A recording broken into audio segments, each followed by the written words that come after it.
MP में स्वास्थ्य सेवाओं के साथ साथ शिक्षा व्यवस्था भी सवालों के घेरे में आ गई है। लोक शिक्षण संचालनालय के आदेशों के बाद शिक्षकों की कमी से जूझते एमपी के सरकारी स्कूलों की पोल खुल गई है। विभाग ने खुद माना है कि पूरे प्रदेश में 2357 ऐसे सरकारी स्कूल चल रहे हैं जहां एक भी टीचर की तैनाती नहीं है। तो साथ ही 8307 ऐसे सरकारी स्कूल हैं जो सिर्फ एक टीचर के सहारे चल रहे हैं।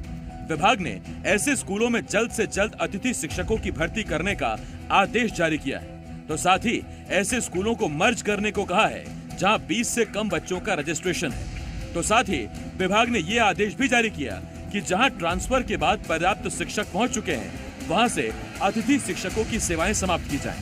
इतना ही नहीं, अब सरकार ने एमपी के सरकारी स्कूलों के टीचर्स को बीएलओ की जिम्मेदारी भी थमा दी, जिस वजह से टीचर्स परेशान हैं। उनका कहना है कि वो बच्चों को पढ़ाएं या बीएलओ की जिम्मेदारी निभाएं। दोनों काम एक साथ नहीं हो पाएंगे, क्योंकि दोनों काम ये है, बच्चे बहुत मस्ती करते हैं, उनकी पढ़ाई डिस्टर्ब होगी। अगर उनको देखेंगे या फिर बीएलओ का काम कर पाएंगे, दोनों में से एक काम ही हो पाएगा। दरअसल सरकार ने दिवाली से पहले हजारों की तादाद में शिक्षकों के ट्रांसफर किए, जिससे शहरी इलाकों में तो पर्याप्त टीचर्स हो गए, लेकिन ग्रामीण इलाकों के स्कूलों में हाल और बेहाल हो गए।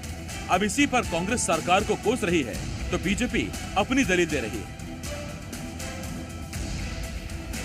किसी भी व्यक्ति की जो मानसिक अवस्था होती है या जो उसकी पढ़ाई लिखाई होती है उसका वोटिंग पे पैटर्न नहीं होता, लेकिन शायद भारतीय जनता पार्टी ये सोचती है कि बच्चे पढ़ लिख जाएंगे तो कल को शायद भाजपा को वोट ना दें, इसलिए जानबूझ के इन शिक्षकों को रखा नहीं जा रहा है। स्कूलों में लाइब्रेरी प्रोवाइड नहीं की जा रही है, वहाँ कंप्यूटर लैब्स भी नहीं है, अलग से शौचालय भी नहीं है, और एक शिक्षक के भरोसे भी कुछ बताया गया था कि 15-17 हज़ार स्कूल चल रहे हैं। तो ऐसी व्यवस्था में बच्चे पढ़ेंगे कहाँ से? और चुनाव की ड्यूटी अलग लगा देते हैं, बीएलओ की ड्यूटी अलग लगा देते हैं।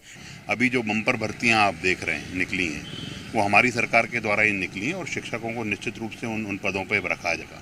पर आज आरोप वो लोग लगा रहे हैं, इसलिए हास्यास्पद लगता है, जिनके समय पे पूरा समय ही शिक्षक धरना देते रहे उनकी नीतियों के खिलाफ। और हमारी सरकार है और हमारे माननीय मंत्री जी गण हैं जो निश्चित रूप से शिक्षा की किसी गुणवत्ता है, शिक्षा सीएम राइस की कभी कल्पना की थी क्या कमलनाथ जी ने? अब सवाल ये है, ऐसे कैसे शिक्षा व्यवस्था का हाल सुधरेगा?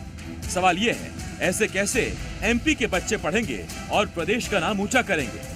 आकाश द्विवेदी, सी मीडिया, भोपाल।